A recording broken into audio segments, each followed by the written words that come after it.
Can't unmute myself. Okay. Welcome, everybody, both RAD members and new folks alike. My name is Elise Greaves. I'm the lead organizer at Rights and Democracy, and you're listening to our weekly Take Action Tuesday call. These calls stem from our belief that the work that we need to do really starts locally, and these calls are designed to connect people to the organizations and the issues that need voices and volunteers to succeed. So tonight, we're actually going to be talking about rights and democracy and how you can help us build the political revolution this summer. And my guest here is Isaac Grimm, and he's the Political Engagement Director with Rights and Democracy. Nice to see you, Isaac. Likewise. Thank you for having me, Elise. So we are going to be taking audience questions during the call. So if you have a question for Isaac or you can just chat a message to Shay Totten via the chat forum that is at the bottom right of your screen, and he'll be passing those questions along. So awesome.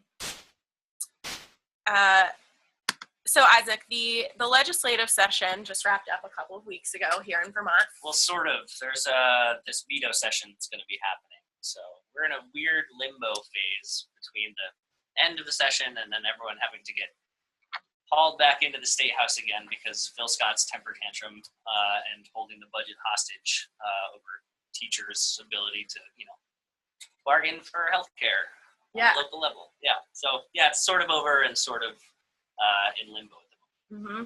Well, that's interesting because I've heard some people describe this legislative session as being sleepy.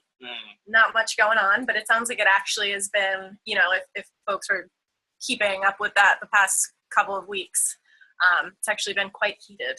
Yeah. So what's your take on what's going on? Well, I would say in a lot of ways the sleepy description in some ways could have made more sense earlier in the session when I would say there wasn't this super bold and progressive and visionary agenda coming out in terms of legislation moving forward on a number of fronts to counter Trump's agenda and to present a radically different vision for how we need to be developing policies that really benefit people and the planet over profits. But over the last few weeks, there's been this big fight that's picked up because of Phil Scott being very obstinate about he says that it'll save millions of dollars, and that's been his talking point when those numbers have been legitimately called into question a bunch of times. And really, this is about a national Republican strategy of attacking workers' rights organizations, attacking unions, and just pushing forward an austerity budget at all costs. And that's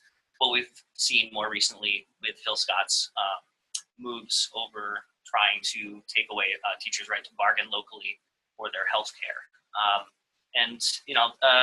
The leaders in the State House, it took them a while, I think, to kind of realize that Phil Scott wasn't looking to really negotiate or find a real solution. He was just seeking to get his way at all costs. And, so they tried to negotiate, and then I think realized not as soon as they should have that this is a fight that Phil Scott is not trying to negotiate on at all, and does not really actually want to find some sort of common ground. So the gauntlet's really thrown down at this point. And thousands of Vermonters are trying to pressure Phil Scott right now to actually stand with our teachers, who are, I think some of the most respected members of our community, as they should be. And we'll see what happens over the next 2 weeks, whether Phil Scott vetoes the budget over this issue or not. But over the session, there were some good things that happened, and there was some very disappointing lack of movement on a number of issues. So I would say that some of the like bright spots, some of the silver linings, were that there was a really good racial justice reform bill that got passed through.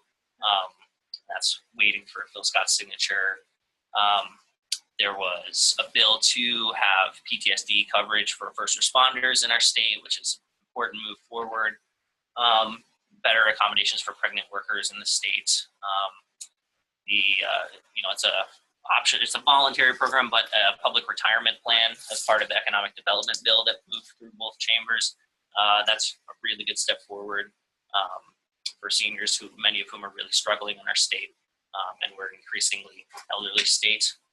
So those are some good things, but we didn't see like some sort of amazing step forward on climate and addressing the crisis that is climate change. We didn't see any move forward on trying to catch up with where wages should be for workers in our state. A livable wage, we're still far behind that, and minimum wage went from lots of support in the beginning of the session to puttering, and we have commitments from legislators to move forward on it next session, which is what needs to happen. But yeah, basically, my sense was that there's some good things that happened. But there was a disconnect between the huge rallies that happened, like historic levels of people getting out and taking to the streets. And we saw the largest march that's ever happened in Vermont's history, with 15 to 20,000 people coming out for the Women's March on January 20th, sorry. We had 5,000 people for the Climate March. So like thousands of people in our state. I'd say most people in the state get it, that we need bold action on economic justice, on environmental justice in our state, on racial justice. But we need to translate that energy of people taking to the streets to people getting really organized, and pressuring our legislators really hard so that they do stand up and take the bold actions that they need to take, and that they've made promises about taking next session. So we got a lot of work to do over the summer to make sure that we can move forward in the way that we need to next session and beyond. And that means organizing on a local level. That means training folks. That means people doing like the behind the scenes, like less glamorous work. That is what makes a movement really happen. People think of like the civil rights movement, and the first thing you think about is like these huge marches and these amazing inspirational moments. But most of what it was people like sitting in kitchens or in offices, phone banking, and like sitting in meetings late into the night and doing this not glamorous behind the scenes work. It's what we need to get folks really active on consistently, and kind of getting more and more people to see that like we can all be leaders in our communities, and we all have a voice that's critical to this, and we got to lift that voice up and push things forward. And we're the ones we've been waiting for. We're the ones who have to do it. Awesome. Well, thanks for that update.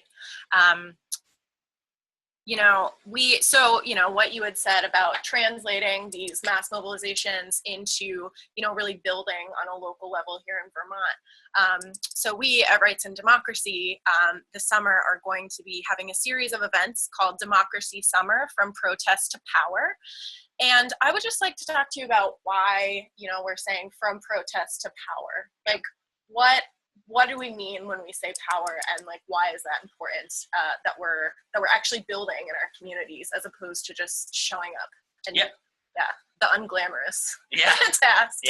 I think our analysis is that we are not going to win if all we're doing is speaking truth to power or pushing on those who are powerful. We need to take power ourselves, and I think that unfortunately, the right wing has been very comfortable with building power, with the notion of building power, and they have strategically done so for decades, and that's how we've gotten to the point where we're at now. So we need to be very clear and intentional about the need to actually build power in our state to affect change, and that means, not only getting together and organizing folks locally in our communities to protest when it makes sense, but it also means to build our own social infrastructure so that we have the type of organization all over the state and all over the country. We need to be doing this. We have allied organizations that are part of our national network People's Action who are doing the same work in states all over the place. That means we need to be addressing things at the root of the cause, and we need to be building power not only by organizing in our communities and educating and building leaders and training, but we also need to be impacting legislation and winning real things along the way, and we need to be taking power electorally. So we need to be clear that we need to be having folks coming up from the movement who are running for office, not in the kind of business as usual, just like let's micro target and find the few people who are going to split over a wedge issue. We need to talk to people like they're not children and like get get deep with people about their issues and understand where they're coming from.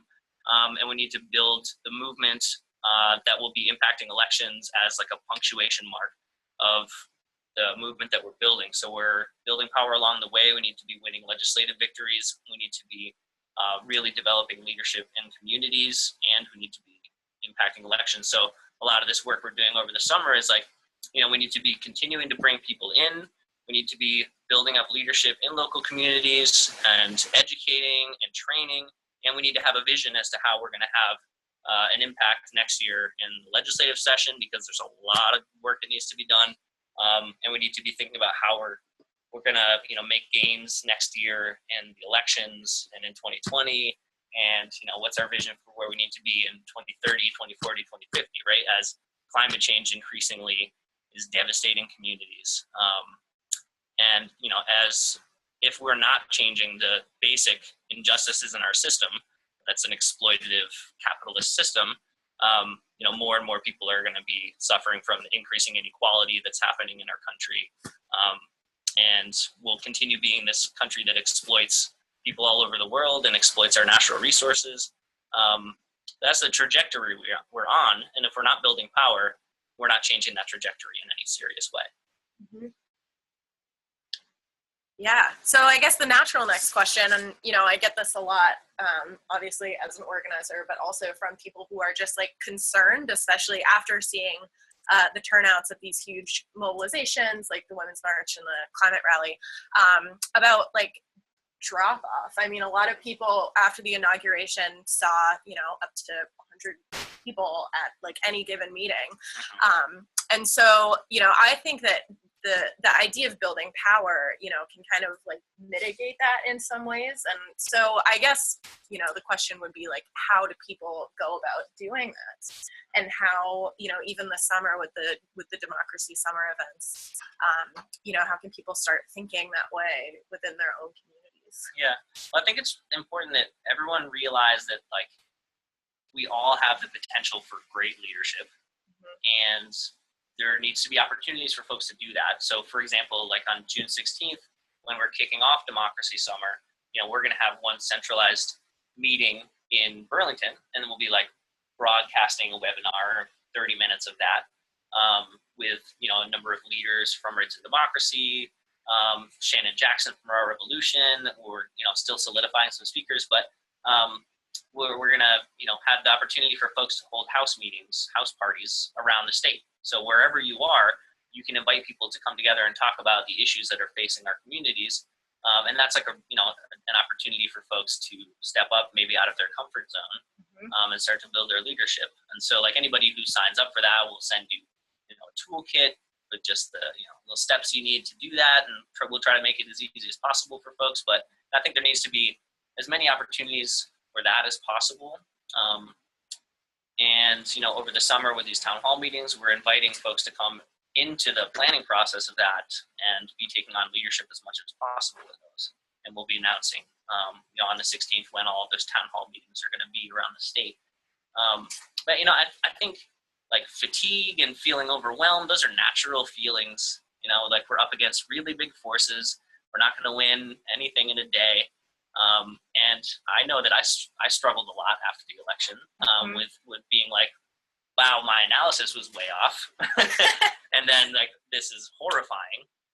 And so people take action, but I think, it just needs to be approachable. People need to understand that like there are tasks that we can all do. You don't have to show up at a massive rally. You can take on approachable tasks like organizing a phone bank at your house, writing a letter to the editor, intentionally like mapping out what it is you want to do locally, and then executing like your strategy. Like I want, do I want to build a base of people who I can help move to take action with me? How do I do that? Well, I sit down with people and have one-on-ones and understand what their issues are and where they're coming from, and figure out like what place in the movement is right for everybody, and be thinking about like what's holding us back from actually taking on the leadership that we know we can have, and helping other people to see that too. Like what's holding us back and how can we act more powerfully, and how can we really build the change that we need to in our communities. And that has to happen on like a local and a personal level. Yeah. And I think if people don't feel like they are taking ownership, then they'll just fall off. So it's like our work to really just be keeping people building relationships with each other, because that's what's going to sustain all of this. It has to be based on real relationships in our communities. Yeah, absolutely. And it's amazing how powerful it can be to just like, you know, pick up the phone and call your neighbors and talk to them about these issues and engage them in that way. And so, you know, the house parties on June 16th are a great opportunity to do that in person and, you know, to activate the people that you already know and have relationships with. So yeah, that's really exciting. Great. Yeah, I just want to remind folks that if you do have questions, you can pass them on to Shay Totten in the chat window. And if you're just joining us, my name is Elise, and this is our weekly Take Action Tuesday call. We're talking to Isaac Grimm, who is the Political Engagement Director with Rights and Democracy, about our Democracy Summer Event Series. Cool. And so in terms of, you know, the town hall events, can you talk us through a little bit of that, like what the goals are and kind of, you know, what we're trying to accomplish overall, you know, both in the next legislative session and in the 2018 elections with these? Yeah, so there will be some difference in what they'll focus on based on what makes sense in local communities. So, you know, a town hall meeting in Bennington, they might want to be addressing maybe a bit more focus on some issues that are different from where, you know, for example, a meeting up in Newport or over in St. Albans.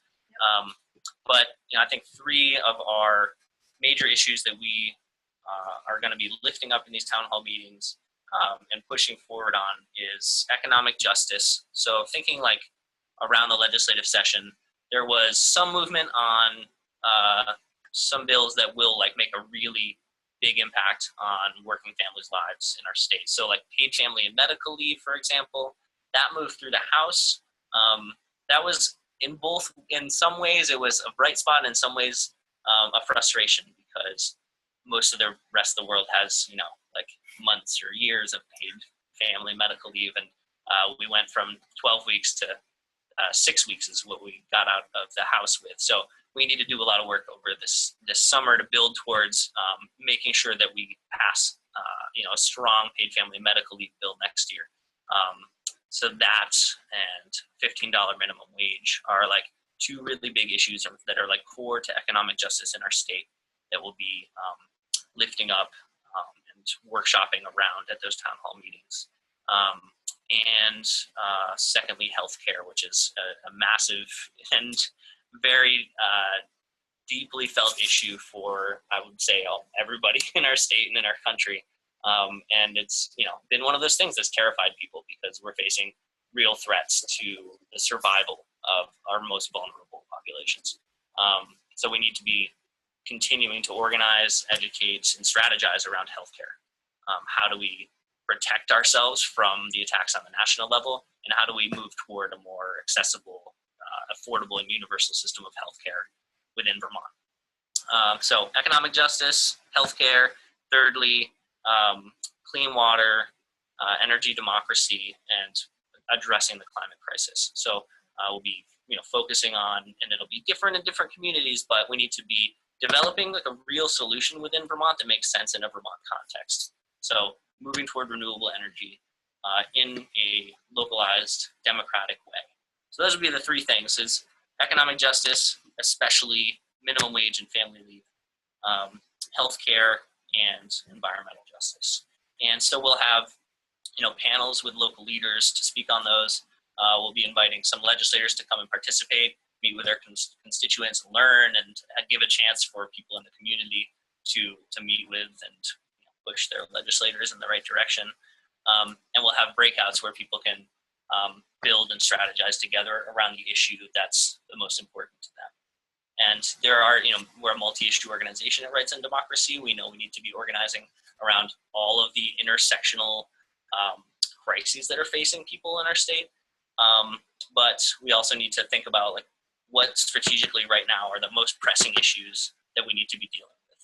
And so there'll be like those kind of three main pillars with folks to speak about it, and with a chance for people to meet together and strategize together about how we organize locally to impact legislation and elections and find local solutions to these issues. Great. Yeah, so it sounds like, if folks are looking to plug into something, looking to really get some work done, it sounds like these town hall meetings and the house parties will be really good options for folks who want to meet other community members and figure out how they can really take action. Absolutely. Cool. Well, that's really exciting. There's something I want to just kind of plug that's like happening a little sooner than that, but with this whole fight right now over Governor Scott threatening to veto the budget, there's a real need to push back on Governor Scott around that. And so, we're asking like everyone around the state to be calling and emailing Governor Scott. And there will be a lot of folks organizing state actions all around the whole state on June 7th. And so we're going to be helping to build turnout for those and just show the governor that like around the state, people care about this in their local communities, that we support our teachers, that we support the basic rights of union members to collectively bargain. And that it's not okay for Governor Scott to be pitting workers against each other and saying that there's some sort of divide between taxpayers and teachers. Like, we're all taxpayers. We all need to be, supporting each other, and our education system is at the very basis of the well-being of our society. And so we got to support those who are on the front lines of that work and who deserve to be able to bargain for their healthcare. So just another something that's happening, I think, right now in these next 2 weeks that's really important for folks to weigh in on. Yeah, absolutely. And if folks are interested, can they find more information about that online? Yeah, definitely check out the Vermont NEA's website, and they'll be continuing to update folks. It's Vermont's National Education Association, Great. Which is the teachers union, and we'll be helping to spread the word about that. So you can check out Rights and Democracy's Facebook page, or we'll be sending emails about that shortly. Cool. And those are happening all over the state, Yep. By the way, too. Folks can go to a local rally. Exactly. That's awesome. Great. All right. Well, we are going to open it up for questions now for, our final 5 minutes here. And our first question is coming from Montpelier. And it says, seems to me the governor had 4 months to engage with the legislators on the POP bill and the budget. Where were they? Why wouldn't they engage? Well, it seemed in general that Bill Scott was not doing a very good job of engaging with legislators throughout the session. Just kind of come out with some pronouncements here and there and do a press conference, but didn't really, seek to build consensus or build relationships or work hand in hand with legislators, which is, I think, why we ended up in this place where there's just a real divide between the will of the people that has come out through things like marijuana legalization, and then Phil Scott is clearly not at all in line with what most Vermonters want. And then on the budget, they claimed to have said some things months ago that helped to line up legislators to be prepared for what Phil Scott then started demanding, but that was disingenuous at best. So yeah, I think Phil Scott just really was not being an effective, consensus builder at all within the state, and hasn't really been able to find what works for Vermonters in the best way possible. So that's why we're at this place now, where it's, again, pitting working people against each other, and holding the budget hostage over something that is just the national Republican agenda of pitting, workers against each other, of trying to, just cut anything possible. And that's just not really going to work out in a state where we actually care about the people in our community and the most vulnerable people. Sure. Yeah, so a follow-up comment from that is, this idea of there being a defensive posture due to, uncertainty at the federal level. Obviously, what's happening federally has been kind of scary and uncertain, the whole time this legislative session has been happening. Yeah, and, I think it's the exact opposite of what we need to be doing. If we're facing the threats of huge budget cuts, when is it more important that we move toward livable wages for workers in our state? When there's things that are beyond our control in some ways, massive cuts to like critical pieces of our government, our ability to protect our air and land and water. The EPA is being run by Pruitt, who denies climate change. I mean, it's a nightmare what we're facing on a national level. And it's more important now than ever that we do what we can as the state of Vermont to take bold action in ways that can help mitigate the crises that we're going to face from Trump's administration. And I think, you can understand why there would be some caution and timidity, but I think that what people need and what people have been pushing for and expressing by turning out in record numbers in the streets is that we need to have a bold agenda that's pushing back against the threats from the national level. Great. So we only have a few more minutes, but we do have 2 more questions that we want to get to. So the next question is related to that around climate change. So is there any hint that there's going to be an energy plan from the governor, any sort of, move to deal with that crisis on a state level? Well, from somebody who's famous because of burning fossil fuels for fun by driving around in circles, I wouldn't expect that very much. But not that I have seen. There hasn't been much of an indication of a real interest in moving toward renewable energy economy on this part of Phil Scott. And so there's this real divide there between the desperate need of our state and our community to move towards renewable energy type economy, which is where most of the growth in new jobs is happening. And so there's an enormous potential there. Not only that, we also need to do it for our survival. Mm-hmm. But not that I haven't seen there been, a real interest even on the part of Phil Scott's administration to move toward any sort of sustainable type energy system or really address the energy and environmental crisis that we're in.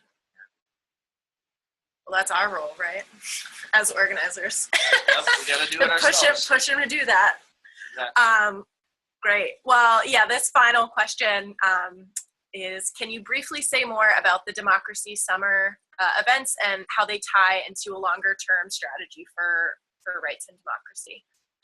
Well, so when we're not in a legislative session, when we're not in an election season, that doesn't mean that we shouldn't be organizing in our communities. This is the survival of people who have desperate healthcare needs. This is about the survival of our ecosystems.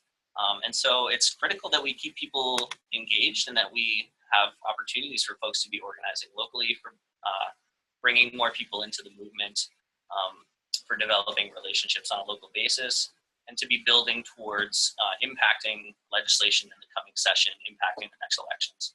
So, this is about how do we bring people together to address these central issues facing our communities, and keep building, identifying folks who are facing these in their personal lives, these issues, folks who are struggling on poverty wages, folks who had their water poisoned or are under the threat of having their health care taken away and having their budgets obliterated. We need to continue building leadership of those folks who are living these crises. And that doesn't tie into an electoral season or a legislative session. So this is the series to build us towards the victories that we need in the coming year, in the coming years and decades. Great. Well, thank you so much, Isaac, for that. And for folks who are interested in hosting house parties or getting more involved in our Democracy Summer event series, you can find that information at www.radvt.org/democracy2017.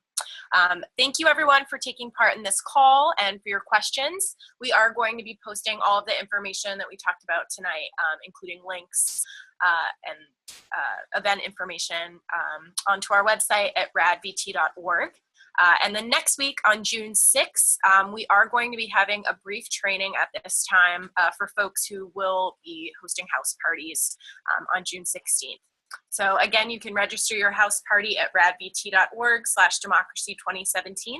And if you have a topic that you'd like us to focus on a future Take Action Tuesday call, please email me at elise@radvt.org.